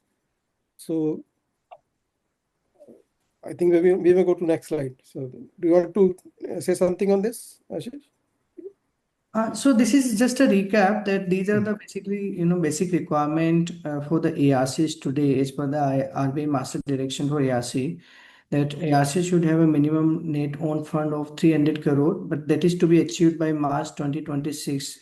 So RBI had given a couple of years for achieving this minimum threshold. Then the permitted activities, of course, asset acquisition, debt restructuring, sale, lease, and securitization. And as we know that the ARCs have been allowed to act as resolution applicant even under IBC, provided they have net own fund of 1,000 crore. And resolution timelines 5 years and 3 years, which is applicable, whereas in case of securitization trust draft guidelines, this is only 5 years at present, suggested by RBI. So and the next is management takeover. So under the ARCs have all the power under the SARFAESI Act because they are specifically recognized as secured creditor. So under the SARFAESI Act, they can do the management of the defaulting corporates and their assets. However, practically we have seen that ARCs have been historically struggling to do this management takeover. And though this power is there in the SARFAESI Act, but this power has become very difficult to enforce, other than the enforcement of the security, which is done by ARCs. Again, a question here, sir. Sorry. All we have just referred to is 13.4 allows management takeover by the financial creditors, which is similar to what we work in IBC. So do we expect REMs to kind of work like a manager, which will be akin to IBC and somehow working under 13.4 simultaneously? Because that also could have been a wonderful idea to allow IPs to work as managers while taking over the management under Section 13(4) of SARFAESI.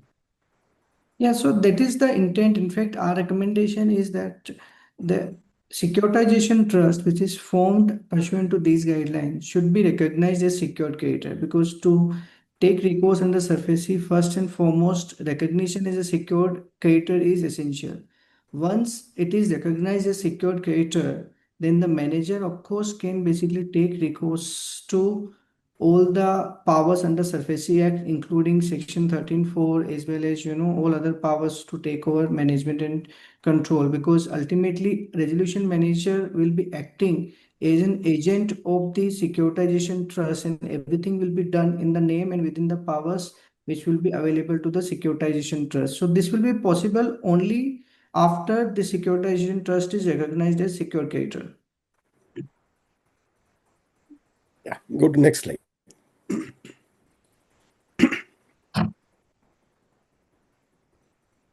So this has been some issues with the ARC, which is behind this this circular or guideline framework.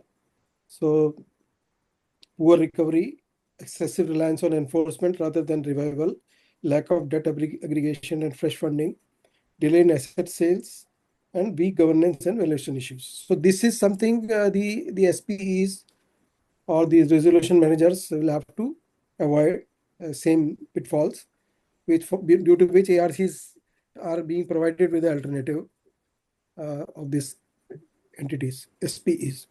Next slide.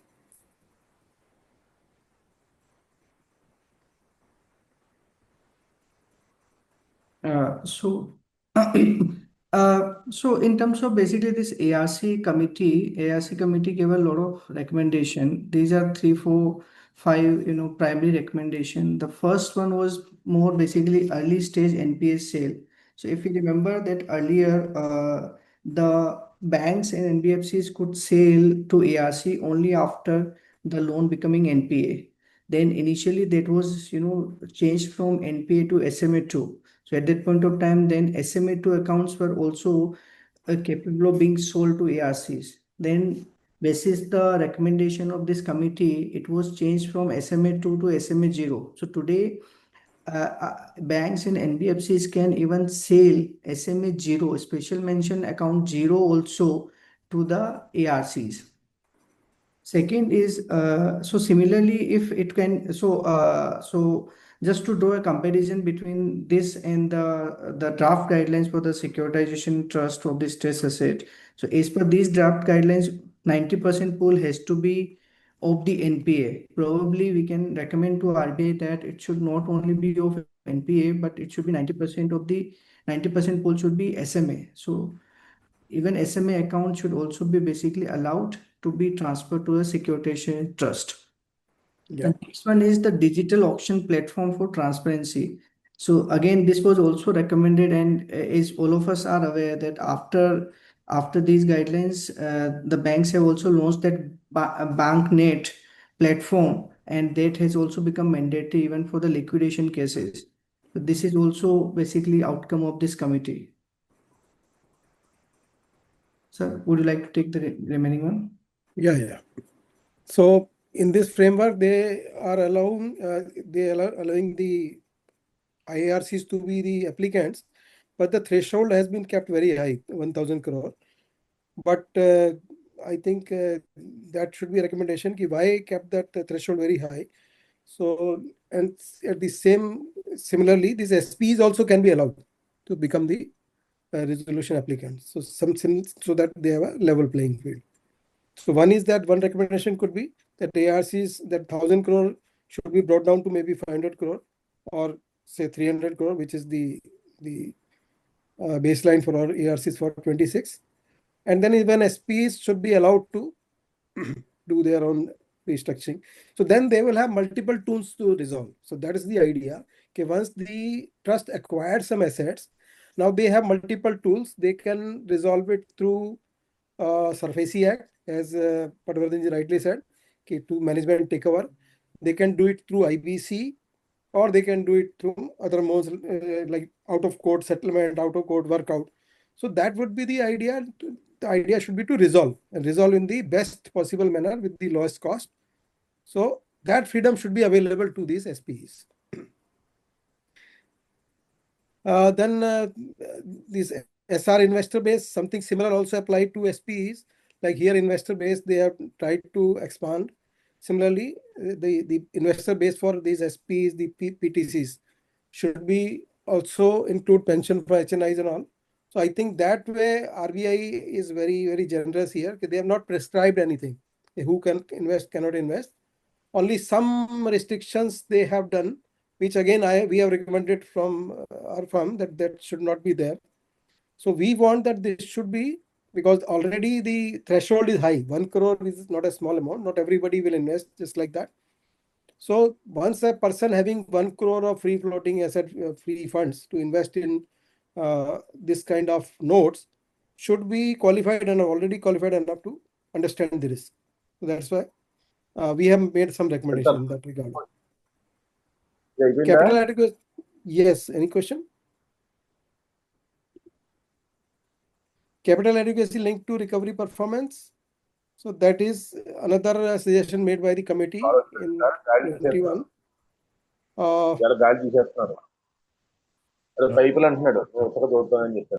Friends, can I request everyone to please mute themselves? Thank you.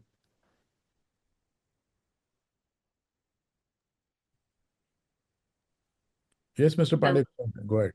Sanjeev sir is on mute, I think. Okay. Yeah. So no capital adequacy guideline has been provided in the framework. Yeah. Next slide. So here we conclude RBI's framework seeks a balance between efficiency in recovery and investor protection. That's why all those FPCs and all, they talk about that. They talk about some controlled entity or regulated entities who are allowed in this profession. Then draft guidelines for stress assets are forward-looking move. Again, as I said in the beginning, what RBI is trying to do is to create some kind of junk bond market, so that because right now the challenge in the distressed market is that not much funds are coming in. So this way, a lot of funds can come in through the participatory notes. With institutional strengthening, ARCs can become a cornerstone of out-of-court resolution in India. So I think that is also when ARCs will compete with these SPEs for this pool of loans. So they will become more aggressive and more proactive. So that will lead to more out-of-court settlements, out-of-court resolutions. So that is something, and I think pre-pack is one thing which is similar to out-of-court and then getting a stamp from the court, which is not taken off. But after this, and with some tweaking in the pre-pack insolvency framework, I think that can be a very good tool for recovery in going forward.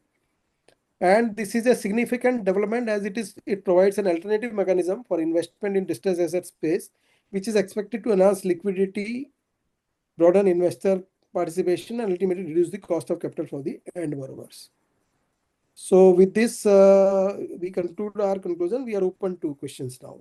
Thank you, sir. Let us take any questions that we may have. Yeah. Before, I just remember one basically, matter which I did in 2016. It was basically a large portfolio of some 2,000 crore, which was basically held by DHFL, and DHFL wanted a liquidity, and borrower was also under default, and borrower wanted additional loan. So DHFL decided that they wanted to do the securitization of the entire pool, but the issue at that point of time was that the guidelines which were prescribed by RBI in 2006 allowed only the securitization of the standard asset. And partially, though the guidelines were applicable to DHFL being a housing finance company, but DHFL otherwise was under the liberal guidelines of NHB, National Housing Bank, sorry. So NHB's guidelines were quite liberal in terms of the provisioning and conversion of the stress to standard asset. So to enable the deal, we suggested that you have to restructure the account in such a way that it becomes basically from stress to standard asset, so that we can do the securitization. And we entered into a restructuring agreement so that it became standard asset. DHFL disbursed some additional loan to the borrower, and post which the entire loan was hived off into a securitization trust where my client, a fund based in Hong Kong, invested a significant part in that particular trust, which provided a huge amount of liquidity to DHFL, where DHFL also basically agreed that for the remaining part of the loan, they will take the junior PTCs. So entire structure was basically created in a way that the new fund which was providing the liquidity had senior rights and DHFL had junior rights. At the same time, this enabled a fresh facility, a lease of life to the borrower, as well as a lease of life to DHFL to a certain extent. So hopefully, after these guidelines come into effect, we don't need to do that. The securitization of the stress asset will also be possible. Thank you. Yes. Thank you, Ashish ji. Thank you. Thank you, Mr. Pandey. I will just take up some questions very quickly. Yeah. One question is regarding MSME sector being suffered, and how can this help and give incentives? So I think that is clear that MSMEs above 50 crores will be certainly covered here. Below that, Yes. they are not Yeah. open for IP and IPEs. Then somebody has commented that REM role is more like a recovery manager or agent. So being a comment, I will not take it up as a question. One very good question is, how will REMs be remunerated? So any ideas about how its structure is going to be, sir? So I think that will be similar to how you take assignment as IPs and IPs for the banks. So you do some bidding, then they decide on the basis of some metrics. Something like that will happen here. Yeah. So then you'll one get question is how or whether individuals and partnerships can buy participating notes. So I don't see. We have not seen any restriction here. Only some one part was there, and that we have recommended to RBI that you remove that also, so that you keep it as a open and level playing field. So no restrictions as such. And we feel that anybody who can invest at 1 crore minimum in a participant note can come in. Ashish, you want to add something? Yeah. Sir, absolutely. So the only restriction which is that minimum ticket size or participation is 1 crore. Otherwise, there is no restriction on who can be the investor, except that investor has to also qualify under Section 29A. Investor can't be basically a person. So this is more in context to basically prevent the defaulting promoter from directly, indirectly participating in their own loan. Sir, there is also one question that whether a valuation process will be conducted for the pool of the assets. I think this question is being asked from the how this will happen is like something similar to the sale to ARCs, no? So what the bank do while selling a pool of assets to ARCs, they do their own valuation, and they fix a reserve value for that, reserve price. Then they go out in the market and they float the invitations. Okay, who are interested? Then these ARCs, and now of course in future the SPEs will come in. They will perform some due diligence on this pool, and accordingly they will put some bids. And through bidding and some Swiss challenge kind of arrangement, this will be allotted. So existing basically the directions and the guidelines which are applicable for the sale of the stress asset under transfer of loan exposure directions will also be applicable for this stress asset transfer. So like Sanjeev sir said, that the minimum valuation requirement, that if it is above 100 crore, there should be two valuers plus above 100 crore of the loan transfer. They'll have to run a Swiss challenge process, without which it will not be doable. But I don't think in case of ARCs, there's one challenge that above 100 crore, they have to have one anchor investor, anchor ARC. Yes. And they have a right of first refusal. So anything that is basically a dampener for ARC sale, because nobody else comes in, because otherwise he can always match the price. So all that due diligence goes waste. Here, nothing of that is right now there in the paper. We don't know anything will come in the future, but that is a good idea. They are not keeping any anchor investor or anchor SPE here. The last question is whether it will be covered under any law specifically, IBC or SURFACE or the BR Act. and how it will face any legal issues, if any. That is how it will be enforced purely as an RBI directive or a product of SURFACE. So basically, SURFACE Act as it says. Ashish, anything? Yeah. So technically, so see, today we have three set of law, SURFACE, DRT Act, and then of course IBC. Now for IBC, all you need to be a financial creditor.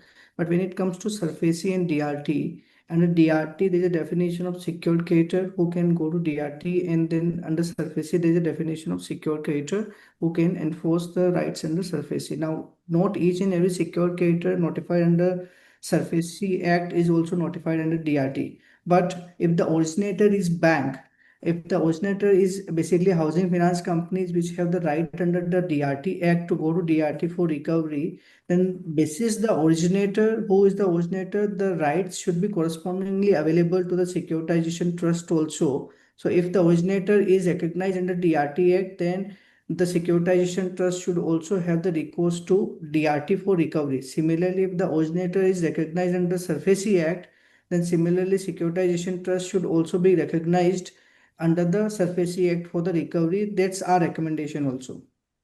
Yeah, but right now it is not clear from the paper. Yeah. One question I will bring in Dr. Makhija in this is, what are the skill sets which IP needs to build in, since this framework is outside IBC to some extent? So what skills do we have to build? And with this question and answer by Dr. Makhija, we will end the academic part, and then we will go to the ending formalities. I think the skill sets which are required is that you have to be Sanjeev Pandey. Thank you. I mean, you have to have a knowledge or combination of IBC, knowledge of SURFACE, knowledge of the financial instruments, and how the RBI really works and RBI directions are there. So it's a mix of Ashish, Sanjeev Pandey, and Udayraj Patwardhan. You have to be mix of all the three. So that's why I would recommend IPs would be more successful here, Correct, because correct. IPs will have different people who Right. can bring in different kind of. Some will be resolution agents who have experience in recovery. Some IPs who will bring in the experience of running a unit as a going concern. So all, if you come in together, create an IP, that would be a better structure than as individual IP. That Absolutely. would be my, yeah. Most of the IPs like you and many other, I think either you have a corporate experience or you have a banking experience. Yes, I think that really helps. And of course, the legal knowledge with the IP is now much better than what it was before, right? Yes, of So course. now I think combination of all these three, I think will take them to very easily they can do that. But my only worry is, I don't know, not worry. I mean, I'm really concerned. Number one, will it not, because it is going to be, say, more than 50 crores. So it's a kind of 100 crores, 500 crores. We are talking about that figure. You think, sir, this will create a monopoly for IPEs, because individual IPs are still suffering. They are not being given big assignments by the banks also, number one. Number two, here comes another part. Do you suggest that we should recommend all IPs to create IPEs so that in future they get better work? I mean, this there So what going forward, what I see, as I can see, just in the future, there'll be two kind of transactions in the market. There'll be some threshold will appear, that may be 300 crore, 400 crore. And beyond that, IPEs may be in advantageous position to get the work, although they will be able to compete. It's not that bank will prohibit them from bidding and all. But generally, the tendency of the banks or these entities in this framework also, and they would like to have some kind of structured framework where they deal with a firm rather than an individual. And that has been I think, the development in the economy itself. You look at last 10, 15 years, what is happening is a formalization of everything with GST, with IBC, with everything. So now all that MSMEs also are one of the biggest losers because of that. Only formalized structures are happening in the market. So here also something formalized will happen. So firms will take advantage of that. And at the end of the day, sir, you require infrastructure. And for such kind of an assignment, I think you need a better infrastructure, isn't it? Because this is a voluminous work. No, this is not something one assignment. You got 50 assignments. So IPs, the message is get set and going. Get with an IP or create an IPE I think that is better, and that takes care of that 70-year age also, isn't it? Yes, yes. Part of an IP, even if you cross 70 years. Acha, one more last thing before Mr. Padwardhan. I think we are already crossing time. I think there was a question from one of our friends saying that about 29A. Well, I just went through para 12 of the directions. It clearly says that the person for investors, I'm talking about 29A for investors, they say with reference to the borrower entity only. So 29A is only, so idea is that the promoter should not come back through a back door. So any other person not qualified, disqualified under 29A, probably he can still be an investor. This is what my reading is, the prima facie reading. Maybe I think we'll have to go into the greater details of this. Okay. So, Mr. Padwardhan, over to you, sir. Thank you, thank you. So before we present mementos, we missed in the beginning is introducing Mr. Ashish Paharia formally, because it developed as a joint session than separate sessions. So over to you, Namrata. Thank you, sir. I think we'll just start with the introduction of Ashish Paharia, sir, first. He's the partner in DSK Legal, ranked as next generation partner by Legal 500, rising star by IFL Earth 1000, top 100 lawyers under 40 by Forbes India Legal Power List 2022, and a leading lawyer by Legal Era. Another thing that I would like to highlight is that he has advised several clients on corporate acquisition, stressed asset acquisition, structured financing, IBC matters, banking and finance matters, asset reconstruction law, loan assignment matters, RBI banking and NBFC regulations, FEMA regulations, SEBI, and the list goes on.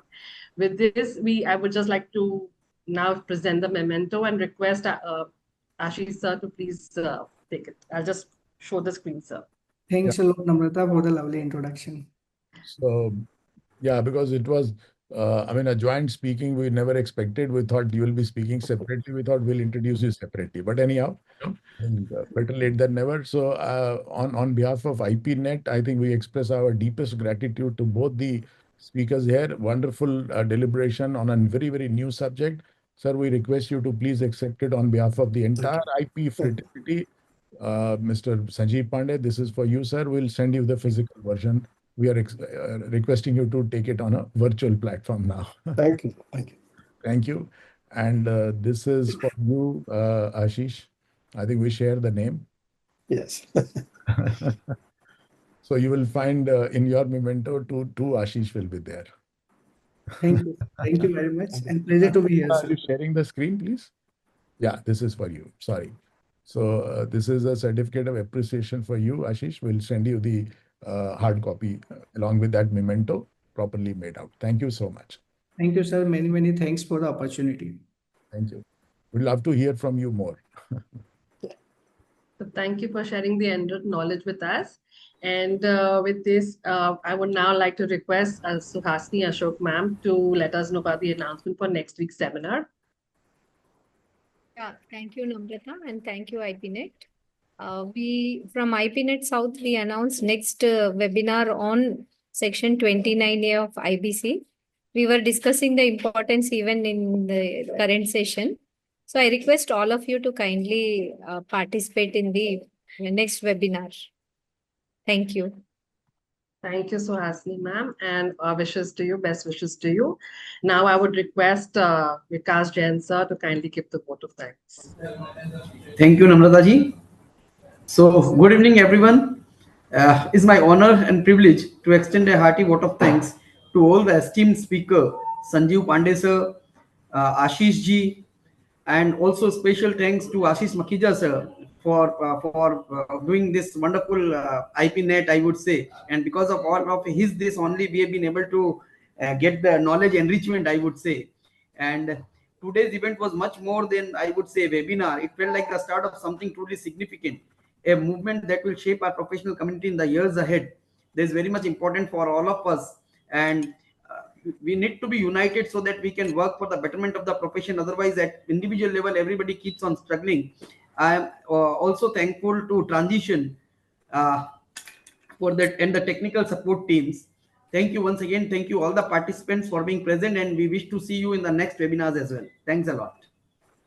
Thank you, sir. Thank you, everyone, for attending. Thank you, Makhijaji. Thank you, everyone. Patwardhanji, thank you. Thank you. Thank you very much. Thanks, everyone. I will wish to see you next week, same time, 4 p.m.